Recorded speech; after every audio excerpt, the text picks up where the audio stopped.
The 10-hour drive from Denver had left a bitter taste in my mouth, a familiar mix of exhaustion and relief. I walked into my Phoenix apartment, dropped my keys in the bowl, and relished the silence. It was late, just past midnight. My phone buzzed on the counter. It was a group text from my mother, Karen. I opened it. "After that scene you pulled over a pie, don't bother coming for Christmas, we're done." My heart didn't break. It didn't even ache. It just stopped. And then seconds later, a small red heart icon appeared next to the message. My sister Sierra had loved it. That feeling of being pushed out by your own family is one of the worst in the world. Drop a comment and let me know where you're listening from right now. I'd love to know who's part of this community. The old me would have been devastated. The old me would have called begging, asking why. The old me would have apologized for a scene I didn't even start. But the woman standing in her kitchen at midnight, staring at that glowing screen, wasn't the old me. The text message wasn't an attack. It was a confirmation. It was the final receipt for a transaction I'd been losing on for 28 years. The numbness didn't feel like sadness. It felt like clarity. It was cold, sharp, and perfectly still. I sat down at my small desk. I opened my laptop. The screen illuminated my face in the dark apartment. I didn't open social media to see their posts. I didn't open my texts to reread their insults. I opened my bank account. I logged in, clicked on Bill Pay, and then on Manage Automatic Payments. And there they were. 2 entries scheduled to go out in 3 days on the 1st of the month. The first one, Karen Wilson Mortgage, $1,800. The second one, Sierra Wilson Auto Loan, $750. For 3 years, those 2 payments had left my account every single month over $90,000. Money I'd saved by skipping vacations, by driving a 10-year-old car, by living in this small apartment while my sister drove a luxury SUV I was paying for. I thought about Karen's text, "We're done." I thought about Sierra's little red heart. I moved the cursor.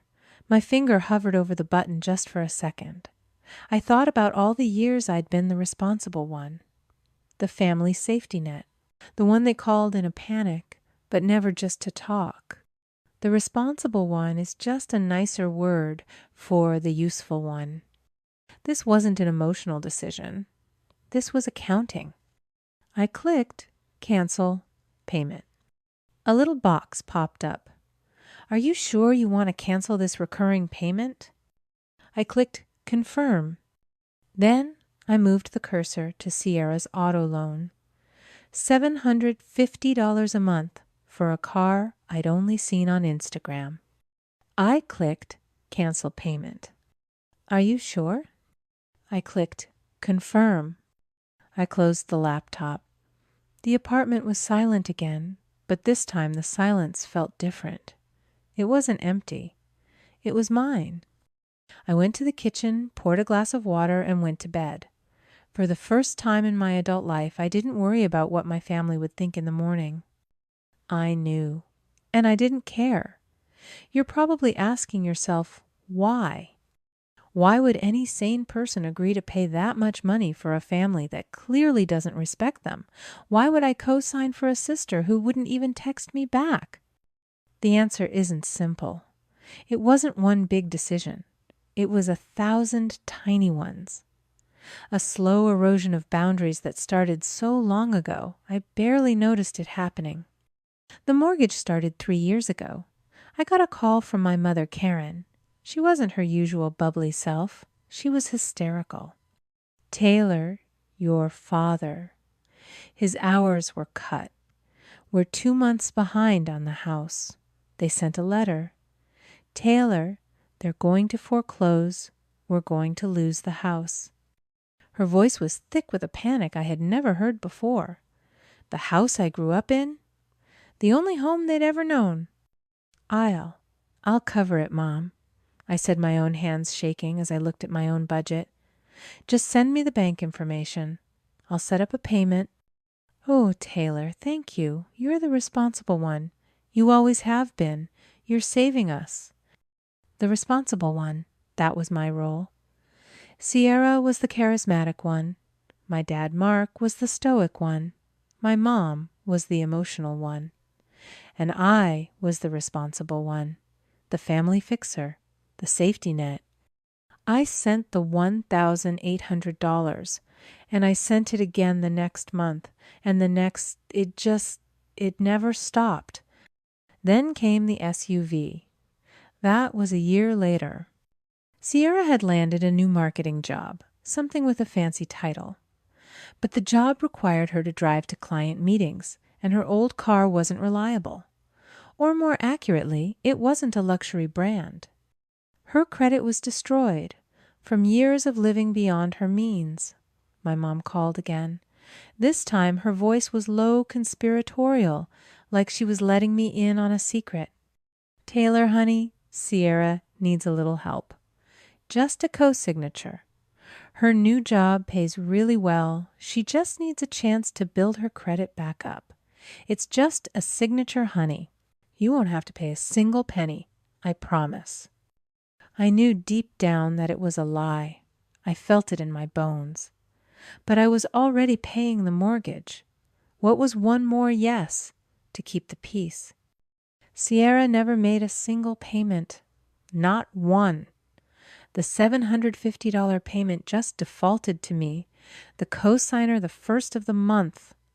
This is the part no one understands unless you've lived it. People call it weakness, but it's not. It's what I call the invisible chain of the survivor. When you grow up as the family scapegoat or the responsible one, you learn that love is conditional.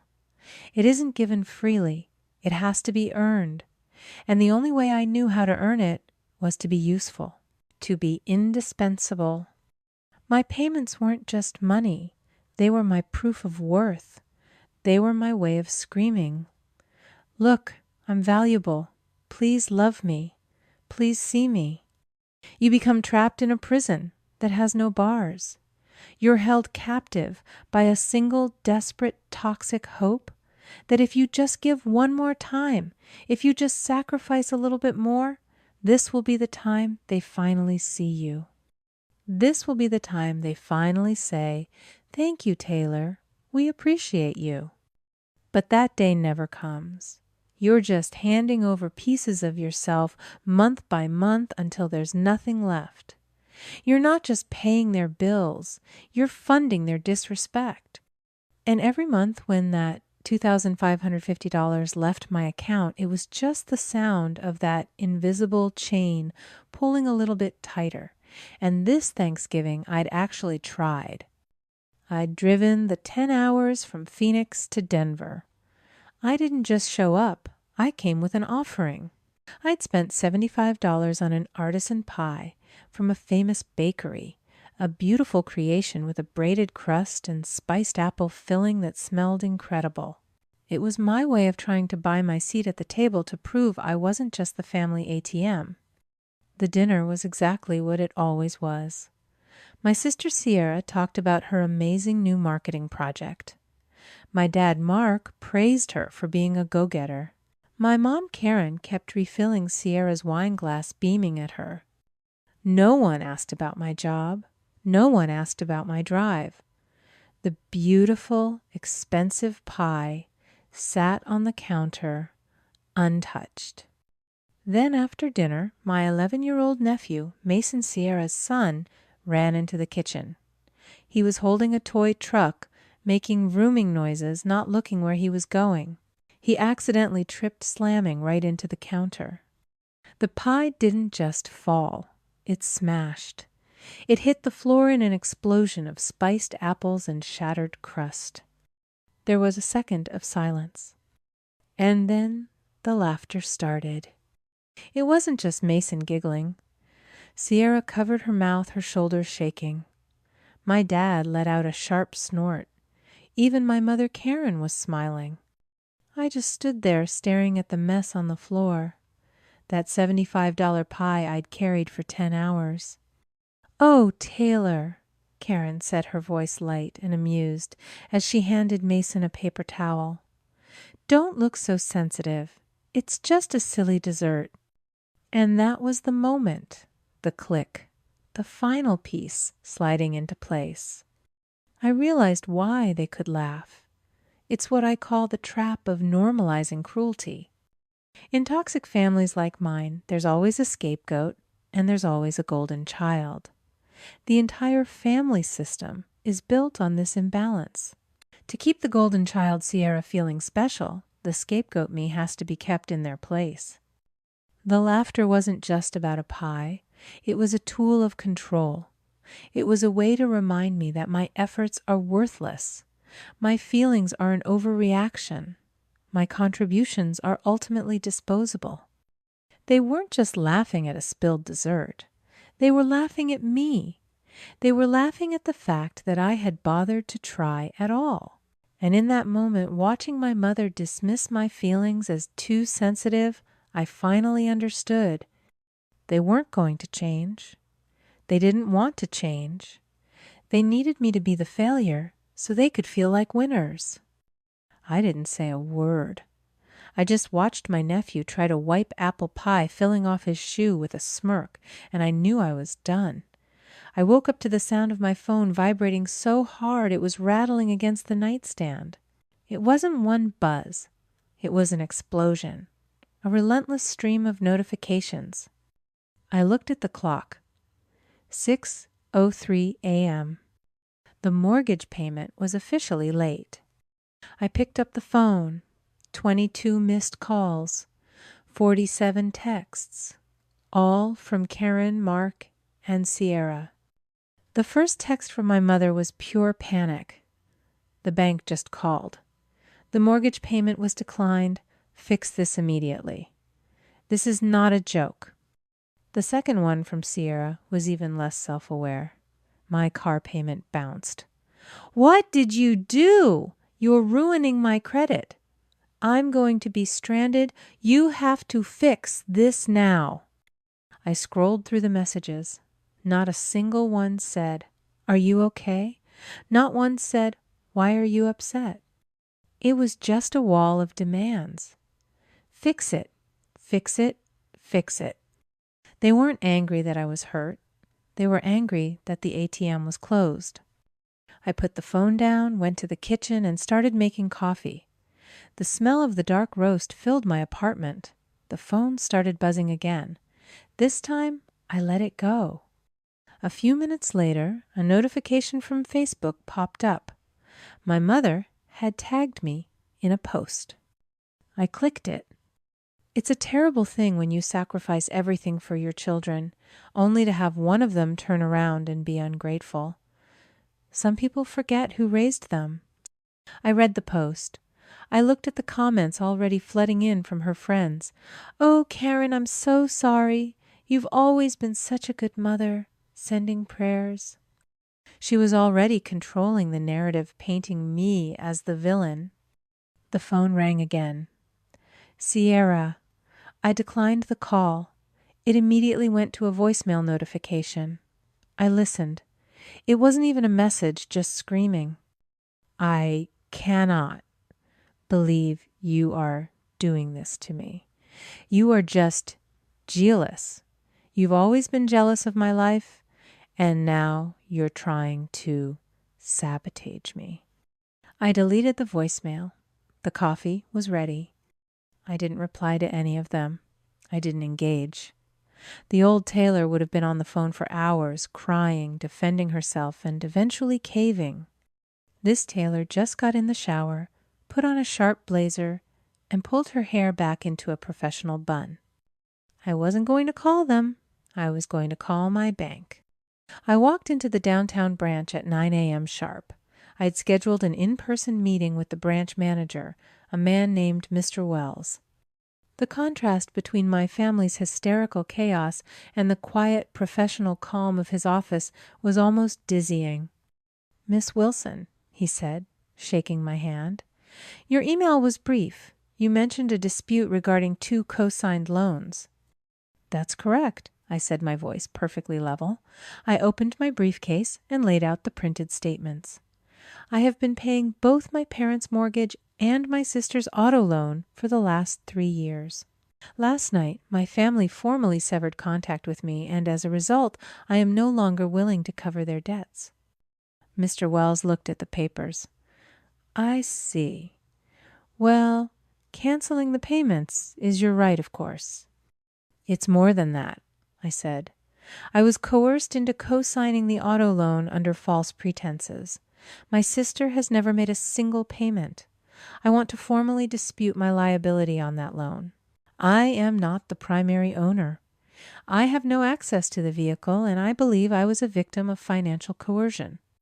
I handed him my file, text messages from my mother begging me to sign, bank statements showing every single payment coming from my account. Mr. Wells was silent for a long time as he read. He didn't look at me with pity. He looked at me with professional validation. Miss Wilson, he said, closing the file, this is a very clear and well-documented case of financial exploitation. I am going to open an immediate investigation into the auto loan. Given your payment history and this evidence, we have a strong basis to have your name removed as co-signer.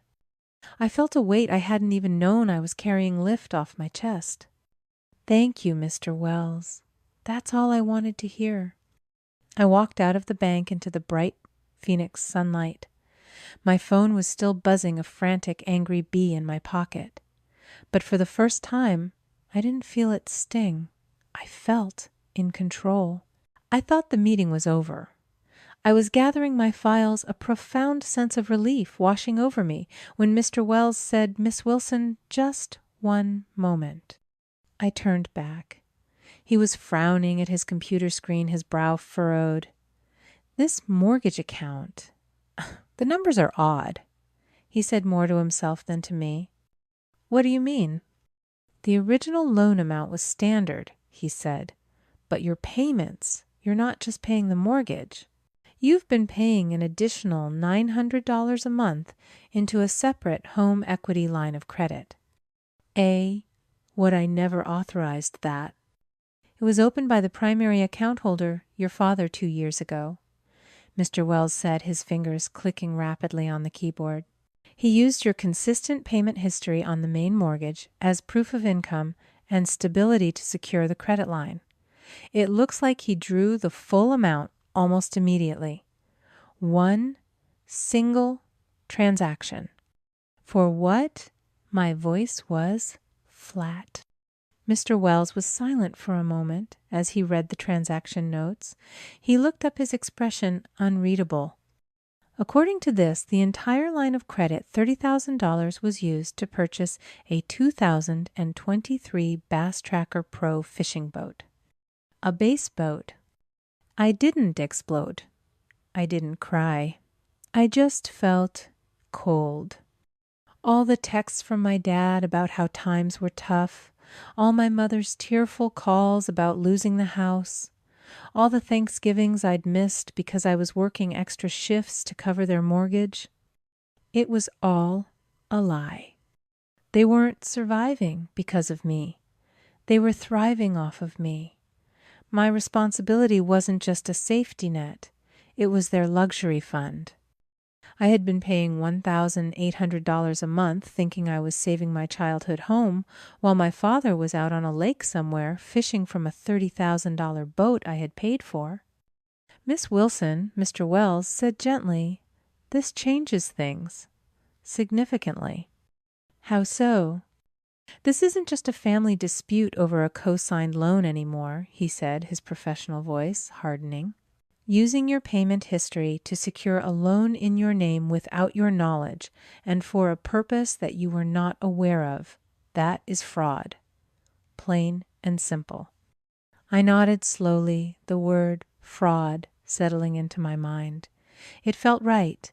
It was the correct legal term for what my family had always called love. I walked out of the bank with a new file. A fraud claim. I heard nothing from them for a full week. The silence was absolute. I assumed incorrectly that the bank had contacted them and they were too ashamed or too scared to respond. I was wrong. They weren't ashamed. They were organizing. It was a Tuesday night.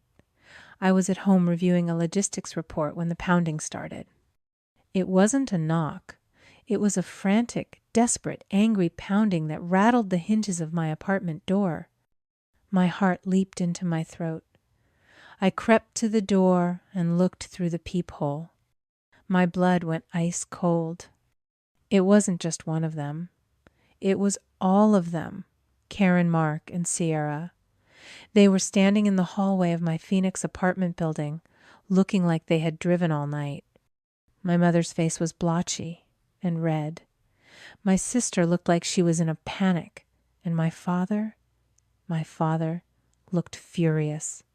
They had driven 10 hours from Denver. They were at my door, and they were not here to apologize.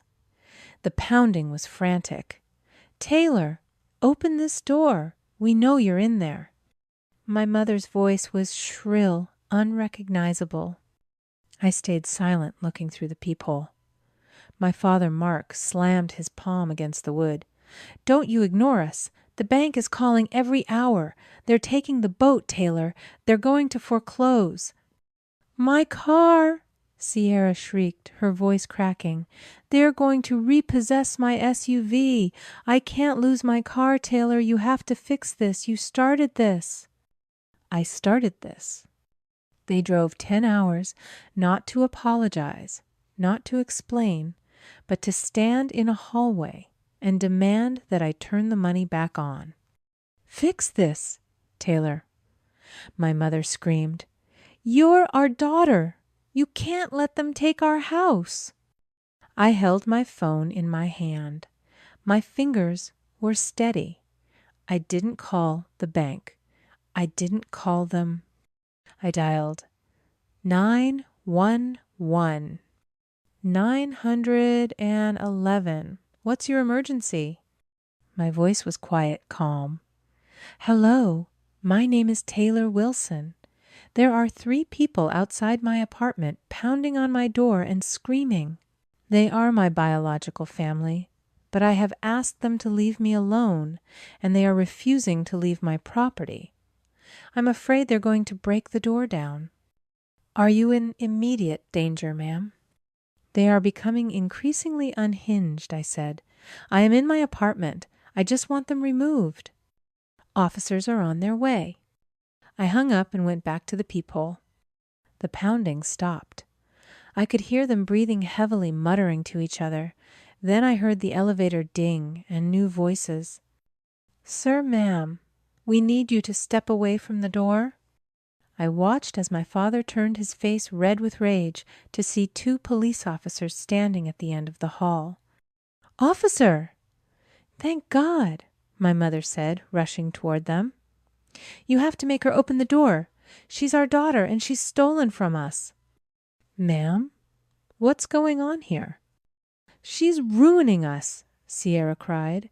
"She co-signed for my car and then just stopped paying. She's trying to destroy my credit." The officer looked at her, then at my father, then back at my door. "Ma'am," he said to me, through the wood, "this is Officer Miller. Are you willing to come out and speak with us?" I took a breath. I unlatched the deadbolt and opened the door, but only halfway, keeping my body behind it. "Hello, officer. Thank you for coming. These individuals are trespassing. I have repeatedly asked them to stop contacting me. They've driven here from another state and are harassing me.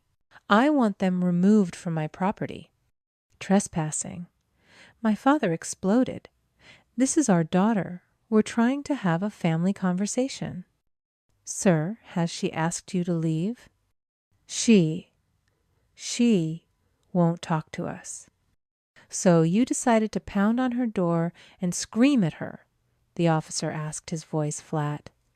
"She owes us," Sierra yelled. "Ma'am, This is a civil matter, the officer said, turning to Sierra. If she co-signed a loan and is no longer paying, your recourse is in civil court. It does not give you the right to harass her at her home. He looked back at me. Miss Wilson, do you feel threatened? I looked at my family. My mother, her face a mask of betrayal. My sister looking at me like I was a monster. My father vibrating with a rage he couldn't unleash. Yes, I said, I do.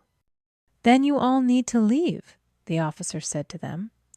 You are being formally trespassed from this property. If you return, you will be arrested.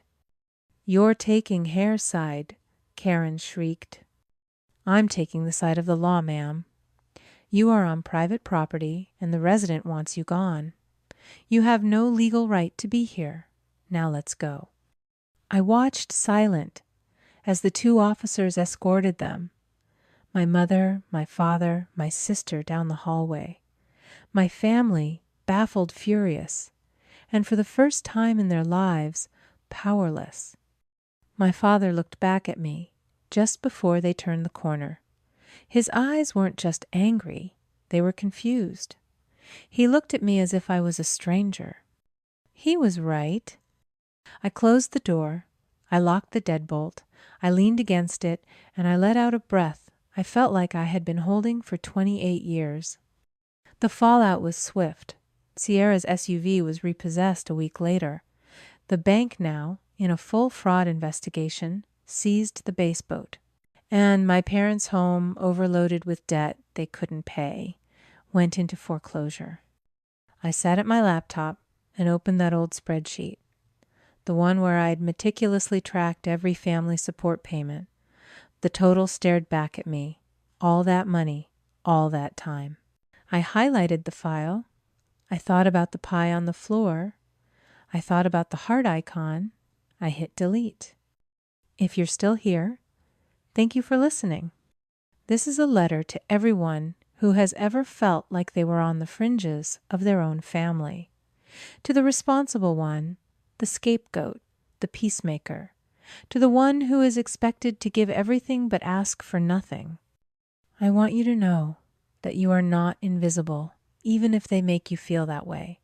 Your worth is not determined by how useful you are to them.